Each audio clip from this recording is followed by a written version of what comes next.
10,000 કરોડનું કૃષિ સહાય પેકેજ જે આ મસ્ત મોટો આંકડો જાહેર કરવામાં આવ્યો હતો, હવે એ આંકડા પાછળની હકીકત ધીમે ધીમે સામે આવી રહી છે. આવું એટલા માટે કહી રહી છું કે જે 10,000 કરોડનો મસ્ત મોટો આંકડો જાહેર કરી દીધો, એ આંકડો એક એક ખેડૂતના ખાતા સુધી પહોંચીને કેટલો નાનો બની ગયો છે એ તંત્રએ હવે જાણવાની અને ખેડૂતોને પણ એ સમજ આવી ગઈ છે. નમસ્કાર, આપનું સ્વાગત છે BS9 TV ન્યૂઝ ઉપર અને હું છું આપની સાથે કાજલ સુવા. 10,000 કરોડના કૃષિ સહાય પેકેજને લઈને જે મસ્ત મોટો આંકડો જાહેર કરવામાં આવ્યો હતો, એની પાછળનું સત્ય હવે ખેડૂતો બતાવી રહ્યા છે.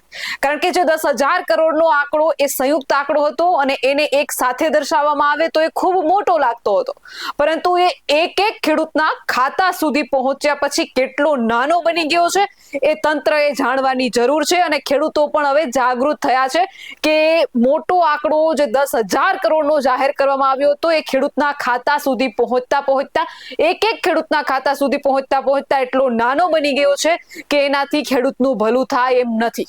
વાત કરી રહી છું ગોધરાની. ગોધરાથી કૃષિ સહાય પેકેજમાં અન્યાયનો સૂર જે છે તે આભે ચડ્યો છે. સરપંચોએ કલેક્ટરને આવેદન પાઠવી અને ખેડૂતો માટે ન્યાયની માંગ કરી છે. પંચમહાલ જિલ્લાના ગોધરા તાલુકાના કમોસમી વરસાદને કારણે થયેલા પાક નુકસાન બાદ જાહેર કરાયેલું કૃષિ સહાય પેકેજ ખેડૂતો માટે અપૂરતું સાબિત થતા ગ્રામ્ય વિસ્તારોમાં ભારે રોષ જોવા મળી રહ્યો છે. ગોધરા તાલુકાના વિવિધ ગામોના સરપંચોએ એકત્ર થઈને આ મુદ્દે અવાજ ઉઠાવ્યો છે અને જિલ્લા કલેક્ટરને આવેદન પત્ર સુપરત કરી વાસ્તવિક નુકસાન મુજબ વળતર આપવાની માંગ કરી છે. પ્રાપ્ત માહિતી અનુસાર ગત દિવસોમાં થયેલા કમોસમી વરસાદ અને માવઠાને કારણે ગોધરા પંથકમાં ખેતીના પાકને વ્યાપક નુકસાન થયું હતું. સરકાર દ્વારા આ નુકસાનીના વળતર રૂપે કૃષિ રાહત પેકેજ જાહેર કરવામાં આવ્યું હતું, પરંતુ ખેડૂતો અને સ્થાનિક આગેવાનોનો આક્ષેપ છે કે આ સહાયની રકમ નુકસાનના પ્રમાણમાં નહીવત છે. ખેડૂતોને થયેલા ખર્ચ અને બગડેલા પાકની સામે મળવાપાત્ર સહાય ખૂબ જ ઓછી હોવાથી ધરતીપુત્રોમાં અસંતોષની લાગણી જન્મી છે. આ અન્યાય સામે અવાજ ઉઠાવવા માટે ગોધરા તાલુકાના સરપંચો મેદાને આવ્યા છે. સરપંચોમાં પ્રતિનિધિ મંડળે જિલ્લા કલેક્ટર કચેરી ખાતે પહોંચીને આવેદન પત્ર આપ્યું હતું, જેમાં તેમણે જણાવ્યું હતું કે સર્વેની કામગીરી અને સહાયના ધોરણોમાં ક્યાંક કચાશ રહી ગઈ છે. તેમણે માંગ કરી છે કે ખેડૂતોને થયેલા વાસ્તવિક નુકસાનને ધ્યાનમાં રાખીને સહાયની રકમમાં વધારો કરવામાં આવે અને તાત્કાલિક ધોરણે આ અંગે પુનઃ વિચાર કરવામાં આવે. આવેદન પત્રમાં સ્પષ્ટ ચીમકી ઉચ્ચારવામાં આવી છે કે જો ખેડૂતોના હિતમાં યોગ્ય નિર્ણય લેવામાં નહીં આવે અને પૂરતું વળતર ચૂકવવામાં નહીં આવે તો આગામી સમયમાં ઉગ્ર રજૂઆતો કરવાની ફરજ પડશે. હાલ તો આ મુદ્દે તંત્ર કેવો પ્રતિસાદ આપે છે તેના પર ખેડૂતોની મીટ હાલ મંડાયેલી છે. પરંતુ વાત છે એ 10,000 કરોડનો મસ્ત મોટો આંકડો જે તંત્રએ જાહેર કર્યો હતો એ ખેડૂતોના એક એક ખેડૂતોના ખાતા સુધી પહોંચ્યા પછી એ આંકડો માત્ર 22,000 થઈ ગયો છે.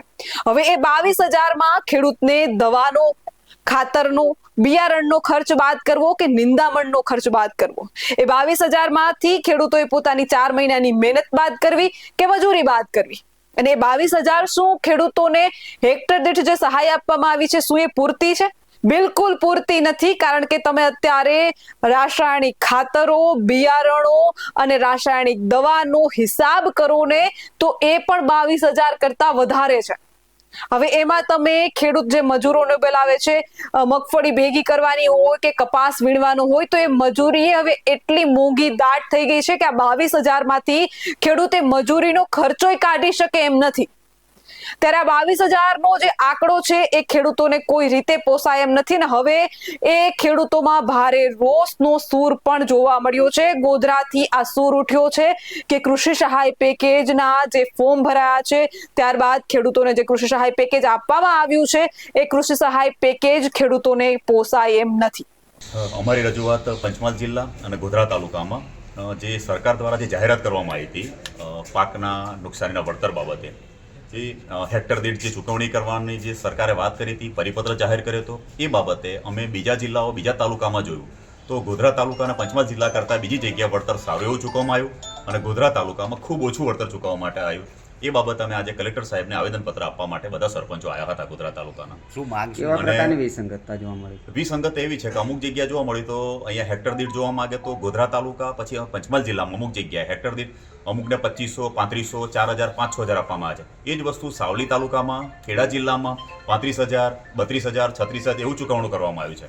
તો ખરેખર આ રકમની બાબતમાં તો ઘણો મોટો ડિફરન્સ છે.